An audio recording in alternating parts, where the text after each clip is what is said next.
Uno de los temas que hoy por hoy se han ventilado en muchos lados, y no es ninguna novedad, es hablar de lo que se llama el test de proporcionalidad. ¿Qué es eso y con qué se come? Bueno, pues se ha aplicado en la materia penal y obviamente aplica también en la materia fiscal.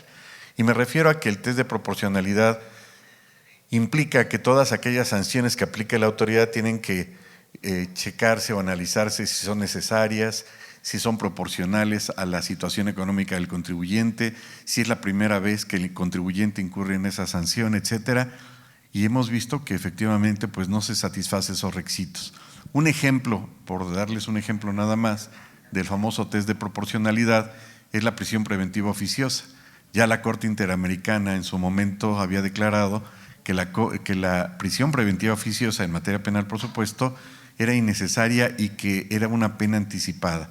No en vano, en noviembre del año pasado, la Corte declaró como inválida la prisión preventiva oficiosa. ¿Y eso con base en qué? En el test de proporcionalidad. Ahora, si pasamos ese test, esta argumentación a la materia fiscal, pues van a salir víboras, tepocatas, cucarachas y demás bichos raros que vamos a ver en este curso. Pues sean bienvenidos y comenzamos entonces. Bueno, aquí tienen mis datos, por si alguien tiene alguna inquietud me puede investigar, no hay ningún problema. No soy amigo de la ministra, no me plagié ninguna tesis, así que ahí está. Y bueno, el QR por si lo pueden capturar así como en los restaurantes, y ahí están mis redes sociales con mucho gusto. Y bueno, de entrada entonces, para poder hablar de las multas, hago la aclaración de que vamos a ver las multas más importantes porque nos dedicaríamos como 5 días seguidos, de 8 horas seguidas para ver todas las multas y todas las infracciones y no acabaríamos, pero vamos a ver las más importantes, por qué son ilegales, pero principalmente cómo impugnarlas. Por ejemplo, ahí lo dejo en la mesa nada más, aquella multa que ahorita está de moda por enviar la información, por no enviar la contabilidad electrónica a la autoridad, ¿es ilegal? ¿Es legal? ¿Se puede impugnar? Por ejemplo, la multa relativa a pagar extemporáneamente las contribuciones. ¿Realmente existe esa multa? Bueno, pues son dentro de tantos puntos que vamos a ver el día de hoy. Y todo esto parte entonces de la base de que el derecho administrativo, y bueno, déjenme regresar algunos años, 1789, recuerden que derivado de la Revolución Francesa, pues culminaron esas ideas románticas de la Ilustración, Montesquieu, Rousseau, y finalmente se crea la división de poderes y es la primera vez que surge el poder ejecutivo, legislativo y judicial. Y el ejecutivo, bueno, pues se encarga de administrar, el legislativo de hacer leyes y el judicial de resolver los conflictos. Y precisamente una de las facultades del ejecutivo, a final del día se crea un nuevo derecho que no existía, que era el derecho administrativo, que es cómo va a administrar y cómo va a gobernar un estado, pero la administración pública entonces empieza a tener facultades para sancionar a los particulares en casos de que cometan algún tipo de infracción. Y eso es esencialmente lo que se le conoce como esa potestad sancionadora del Estado, la facultad que va a tener un Estado para poder sancionar a los particulares en caso de que infrinjan ordenamientos legales en materia administrativa. Fíjense, van a ser ilícitos, pero no todos los ilícitos son delitos. Entonces, pero sí los ilícitos son infracciones. Pueden ser infracciones administrativas cuando vulneren leyes administrativas o pueden ser ilícitos que configuren delitos, pero para eso ya se va a encargar otra autoridad que va a ser el Ministerio Público. Así podríamos decir que este famoso derecho administrativo sancionador, pues sí, es la facultad del Estado para poder sancionar y que en el derecho romano se le conocía como el jus puniendi o el derecho sancionador, pero se integra, si lo pudiéramos dividir, por 2 elementos. La potestad administrativa sancionadora, la facultad que tiene el Estado de sancionar a los gobernados por incurrir en irregularidades, en infracciones, y los ordenamientos jurídicos que ya establecen esas sanciones. Obviamente, ya veremos que la autoridad, si bien es cierto, puede sancionar, pues no queda abierta la puerta para sancionar cuando se le antoje o como cuando lo considere, sino tiene que apegarse a ciertos principios. Y también esta sanción o este derecho disciplinario lo habíamos encontrado, lo habíamos visto, o la doctrina se había abocado muchísimo nada más a hablar de cuando el funcionario público, el trabajador del Estado, incurría en alguna responsabilidad, y por ahí entonces se crea la Ley de Responsables Administrativos de los Servidores Públicos. Esa sería una parte del derecho sancionador que se le conoce como disciplinario, es decir, a sus mismos empleados sancionarlos, incluso rescindirles el contrato, y estos, los ex empleados, podrían irse por juicio de nulidad o por materia de juicio de materia laboral demandando esa situación. Pero no la habíamos visto bajo la perspectiva de las sanciones que la autoridad le impone al particular, y me adelanto un poquito. No por el hecho de que el Estado tenga esa facultad, quiere decir que le puede imponer una sanción a su antojo. A últimas fechas, hay que decirlo literalmente, la autoridad ha caído en un exceso o una situación excesiva o en un abuso de leyes, como por ejemplo cuando el contribuyente no entrega los datos del beneficiario controlador, la multa llega a ser hasta de 3 millones de pesos. No es una multa ilegal, es lo que le sigue, ¿no? Es una ofensa a la razón. ¿Por qué? Porque tiene que ver la situación económica del contribuyente, si es la primera vez, si es proporcional a la sanción que se infringió, a la infracción que se cometió. Otro ejemplo terrible es que los asesores fiscales, si no entregan la información, pues una pequeña multa de 22 millones de pesos, hay cualquier cosa. Quizá para Slim diría, bueno, pues está bien, págala, y no hay ningún problema, pero pues creo que no todos tienen la liquidez del señor Slim, y creo que el señor Slim es lo que menos pagaría. Entonces, vean cómo estos escenarios en los que hemos caído son verdaderamente absurdos. Vamos a llegar a la conclusión en su momento de que esas multas son inaplicables, independientemente de que sean impugnables. En ese contexto, entonces, esta facultad o esta potestad sancionadora del Estado consiste en que el Estado, al ejercitar esas facultades, pues va, en teoría, a aplicar esas sanciones para sancionar esas conductas que, en teoría, afecten el orden social. Pero ojo, por otro lado también, el contribuyente, el particular, el gobernado en general, pues va a tener que apegarse a ciertas conductas, a ciertas reglas, porque como el Código Civil lo establece, la ignorancia de la ley no exime de su cumplimiento. Entonces no puede decir, es que no sabía, perdóname. No, es que en materia penal, por ejemplo, sabemos y entendemos que no existen los delitos culposos. Los delitos culposos es que no tenía la intención de cometer ese delito, solo existen los delitos dolosos. No puede decir el contribuyente, mira, sí iba a declarar, lo tenía en la USB, llegó mi perro, se comió la USB y después ya no encontré el perro. No, espérate, todos los delitos en materia fiscal son dolosos, y ahí sí, pues tiene que estar apegado a ello. Y si hablamos desde una perspectiva filosófica, pues entonces esas libertades estarán siempre sujetas a reglas morales, reglas económicas, reglas legales. En ese contexto, entonces, esa libertad pues va a estar acotada por lo que establezca la ley. Y así entonces la autoridad va a sancionar esas conductas cuando afecten el orden social, el derecho de los demás gobernados, el interés general, a través de esas acciones de carácter coactivo, es decir, pecuniario. Te voy a poner una multa, te voy a sancionar administrativamente. Pero en otras ocasiones también esas sanciones pueden ser restrictivas, como el caso de los sellos digitales, como el caso de la restricción de los sellos digitales. ¿Qué empresa puede operar si no tiene habilitados los certificados sellos digitales, ¿no? Y en ese contexto se le conoce como derecho administrativo sancionador, y va a estudiar esa facultad sancionadora de la administración pública.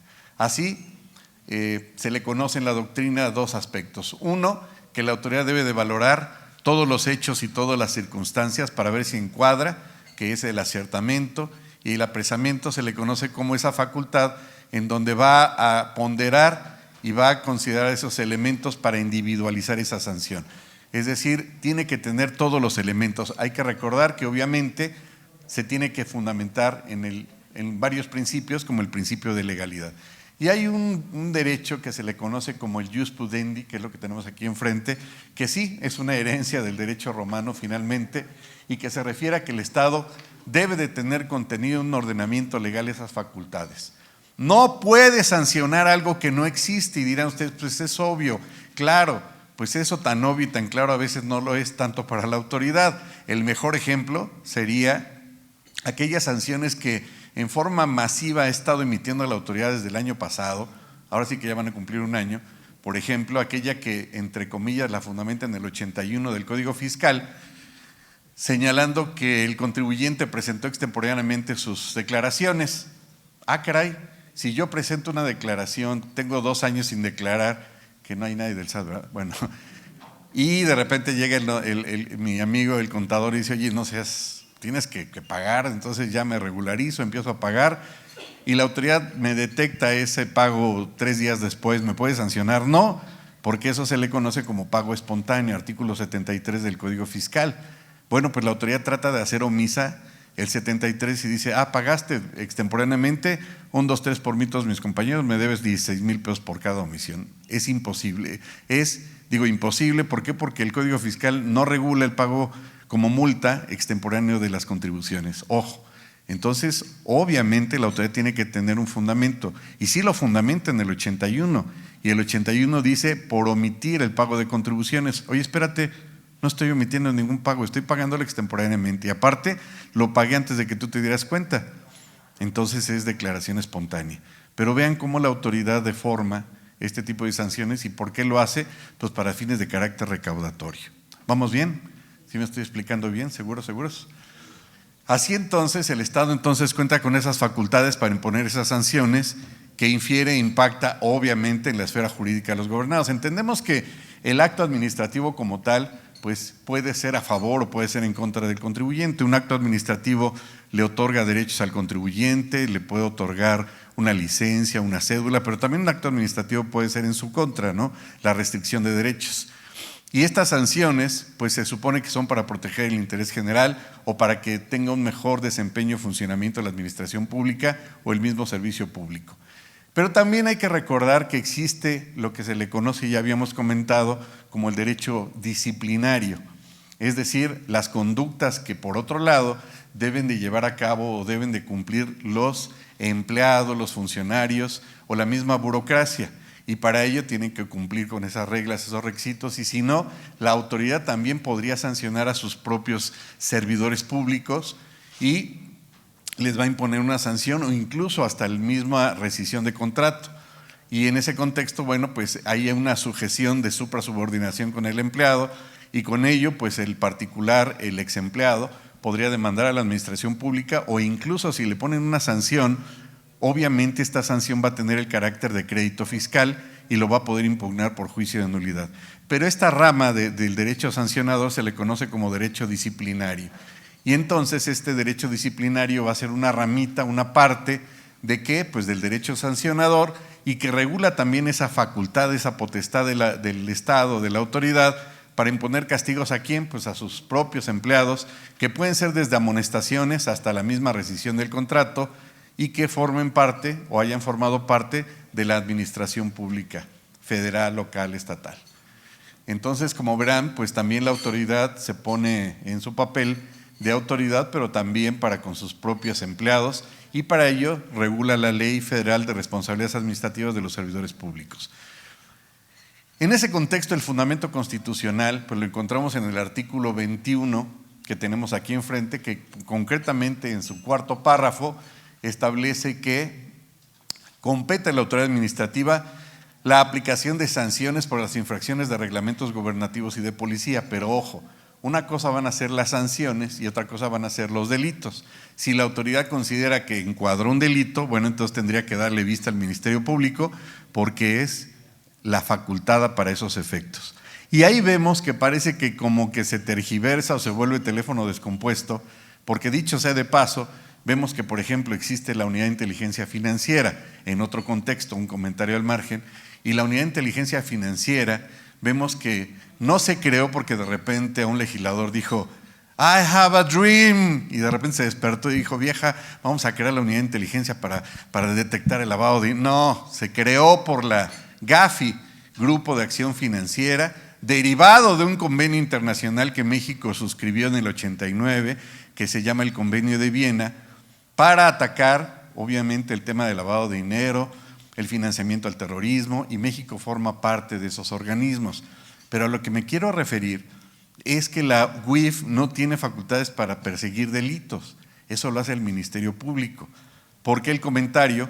Porque se han fijado a últimas fechas que esta Unidad de Inteligencia Financiera de repente ya le congeló las cuentas a alguien, y dice es que encontramos indicios de lavado de dinero y se inicia la carpeta de investigación, etcétera, etcétera. Y ahora sí que ¿dónde está el error? Pues el error es que la UIF no puede congelar las cuentas. Lo tendría que hacer a instancias del Ministerio Público que le diera la instrucción o la solicitud al juez. Y eso no lo digo yo, eso lo ha establecido la Corte.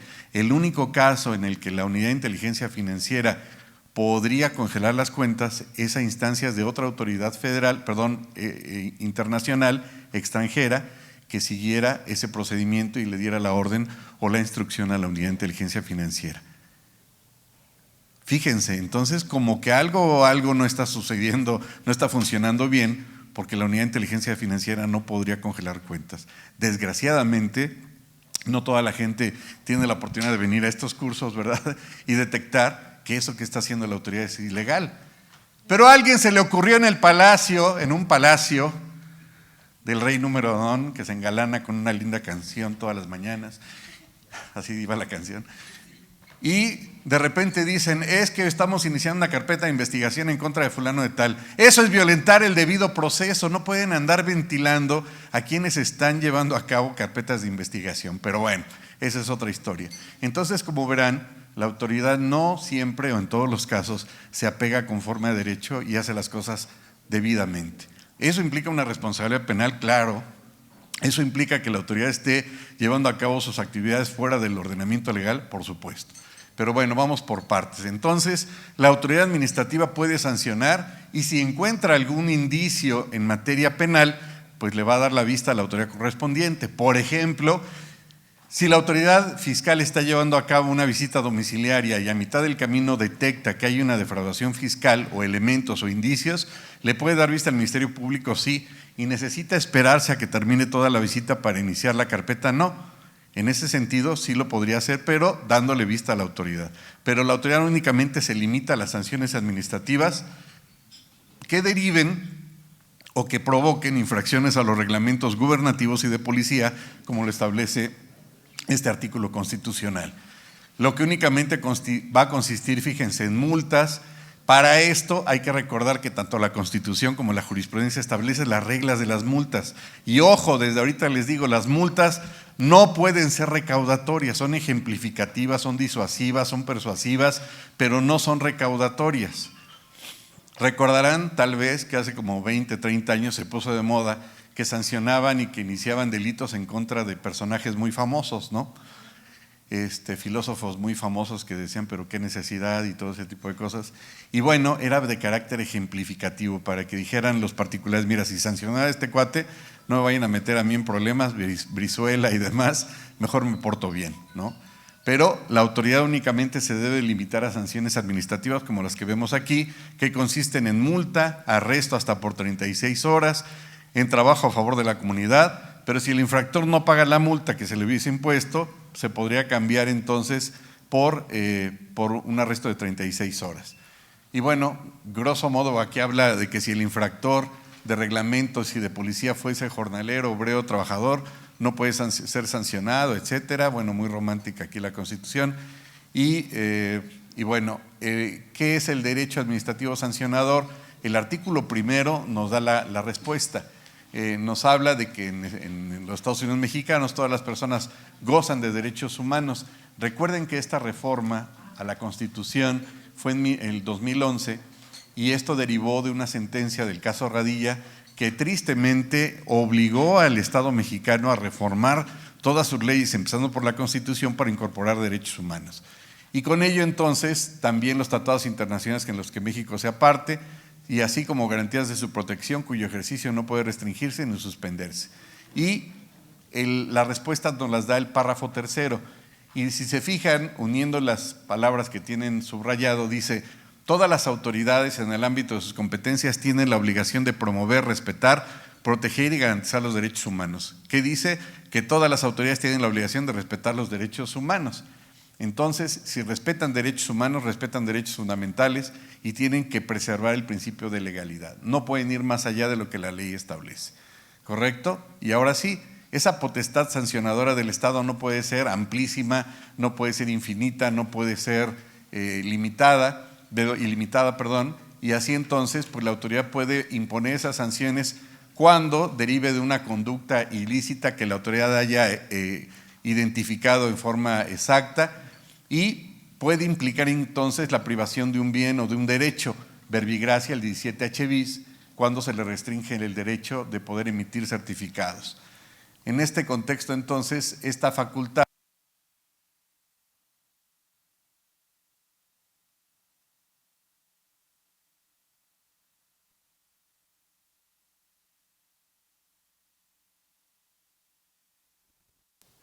Gracias, qué amables. Yo pensé que con mi voz de tenor voy a poder seguir. La Constitución entonces legitima ese poder sancionador de la administración pública y le atribuye esa facultad. Fíjense, facultad represora.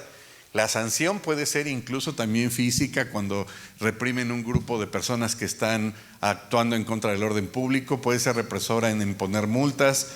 Y bueno, obviamente ahí viene un punto a favor. El artículo 17 constitucional previene un derecho fundamental que se llama tutela judicial efectiva, tal vez la hayan escuchado. ¿Qué quiere decir eso de la tutela judicial efectiva? Que todos los gobernados tienen derecho a defenderse en contra de cualquier acto de autoridad. Se llama tutela judicial efectiva y viene en el artículo 17. Y ahora sí, ¿hasta dónde puede llegar la facultad o la potestad sancionadora del Estado? No puede ser una facultad continua o no puede ser una facultad que la autoridad en cualquier momento la pueda aplicar. Debe de tener esos límites. Cambio de tafeta. ¿Vamos bien hasta acá? ¿Sí me voy explicando? Bueno, tenemos que ver esta parte teórica, pero ahorita ya lo vamos a ir aterrizando en la parte operativa, digamos, ya directamente en el Código Fiscal. Y si alguien tiene alguna duda también sobre algo en concreto del Código Fiscal, pues me pregunta y a ver a quién le preguntamos para conseguir la respuesta correcta. ¿Vamos bien hasta acá? Bueno, entonces, ¿cuáles son esos principios? Principio de legalidad, que ustedes lo han oído hasta el cansancio. La autoridad se tiene que sujetar junto al respeto de los derechos humanos de los gobernados, lo que determina la necesaria cobertura de que se aplique a esta norma. Es decir, la autoridad no puede hacer más que la ley, lo que la ley le otorga, lo que la ley le permite. Y a la inversa, como ya lo han oído ustedes y escuchado muchas veces, el particular puede llevar a cabo todos aquellos actos que no están prohibidos. Entonces la autoridad únicamente puede mover un dedo si la ley se lo establece, y el particular puede llevar a cabo todo aquello que no le está prohibido. Un ejemplo clarísimo, y bueno, perdón, pero vamos a abundar de ejemplos, es que si un particular está en una situación de insolvencia, le debe al fisco, pero pues no tengo activos por lo que haya sido, como decía Calderón, haya sido como haya sido, no tengo. ¿Qué le limitaría, les pregunto, al contribuyente que le solicita a la autoridad vía derecho, artículo 8º constitucional, derecho de petición, solicitarle la cancelación del crédito fiscal? La cancelación del crédito fiscal implica que se extinga el crédito fiscal. No, simplemente yo estoy en insolvencia. Recuerden que la autoridad puede decretar la cancelación por incosteabilidad o insolvencia. Normalmente quien hace eso, ¿quién es la autoridad? ¿Pero algo me restringe de que yo no lo pueda hacer? No. Entonces lo que no está prohibido está permitido. Yo lo he hecho y ¿qué creen? La autoridad me ha dado la razón y ha publicado en buzón que está en situación de insolvencia y que por tanto se cancela el crédito fiscal. Y van a decir, entonces ya se extinguió el crédito fiscal. No, simplemente la autoridad lo guarda en su archivo y va a esperar a que el contribuyente tenga algún bien para poderle embargar y proceder. Pero ¿qué sucedería si en esos 5 años se le olvida a la autoridad y pasados los 5 años me cobra? Híjole, lástima, Margarito, ya aplicó la prescripción. Entonces, como vemos, pues el contribuyente puede hacer todo aquello que la ley no le prohíbe. Adelante, compañera. ¿Su nombre? Elisa, como la pieza de Beethoven. Gracias. Sí. Precisamente era lo que le iba a preguntar, maestro, porque al hacer una descarga masiva nos encontramos con ese tipo de leyendas que dice que fue condonado por insolvencia, pero la persona física sigue teniendo actividades, ¿no? Y es como ahorita nos acaba de explicar usted, en un momento dado que la persona física o persona moral tenga lo suficiente para cubrir ese crédito fiscal, la autoridad se lo cobra. Pero bueno, usted se adelantó, tenía la duda, ¿no? Dije, ¿cómo es posible si sigue cobrando rentas, ¿no? Entonces, era mi duda, pero ya la aclaró. Sí, exacto. La autoridad, en tanto no encuentre bienes o activos del contribuyente, me refiero a inmuebles, cuentas bancarias esencialmente, pues va a dejarlo en stand-by como un virus, lo va a dejar pendiente. Y cuando advierta que ya tiene inmuebles o que ya está operando, o perdón, tiene activos, pues va a proceder. Evidentemente, pues ahí ya valorarían la situación. Si quieren reactivar la empresa, en el momento en que ya empiezan a tener movimiento, pues la autoridad se va a enterar, por supuesto, ¿no? Pero en este contexto no se está pidiendo que se extinga el crédito fiscal, sino simplemente yo voy a promover en términos del 8º constitucional mi solicitud de insolvencia. ¿Cómo lo voy a acreditar? Mis declaraciones en ceros, mis estados de cuenta bancarios en 3 pesos, y con eso a la autoridad le estoy facilitando ese escenario, y con ello pues no podría llevar a cabo ningún tipo de acción. Pero, como bien señala, si reactiva la empresa, pues entonces pudiera ser ese escenario o pudiera ser un cambio de administración, porque de repente llegan los nuevos administradores y dicen, pues a mí me vale y vamos a cobren todo lo que se puede. Y déjenles comento, yo estuve en algún momento, soy exateño, y decían que suene la caja, ¿no? Decía el área de auditoría, de recaudación, digo. Y decían, tenemos una meta trimestral de recaudar 150,000 millones de pesos. Y sonaba muchísimo, ¿no? Y veían todos la relación de los contribuyentes con adeudos, y sí, pues hasta se podría recaudar más. Pero ¿qué creen? El 70% de esos contribuyentes estaban ilocalizados, ya no operaban. Entonces era una falacia porque no iban a recaudar eso, ¿no?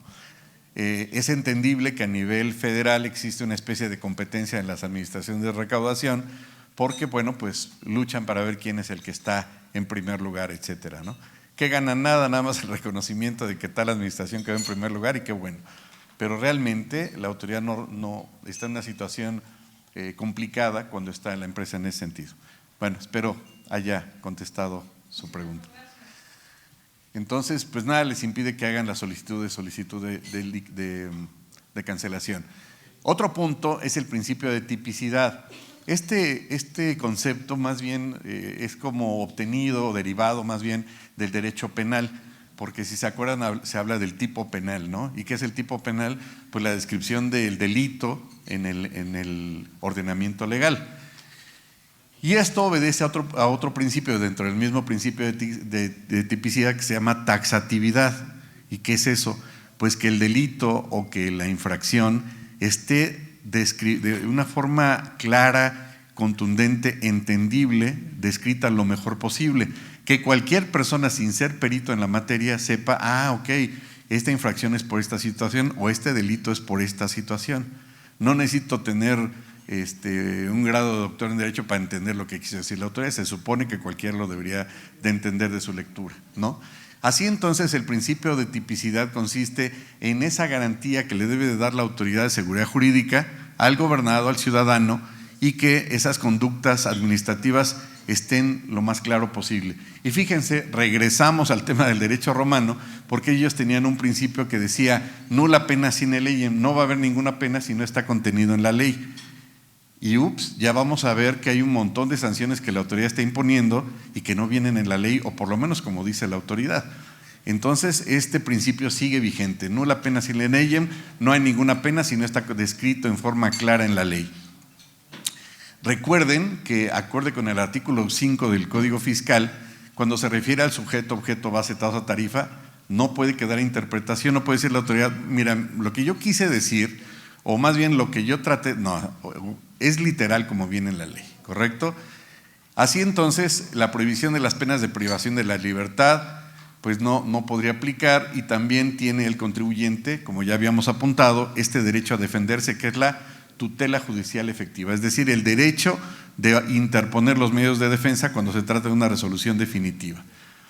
Principio de legalidad.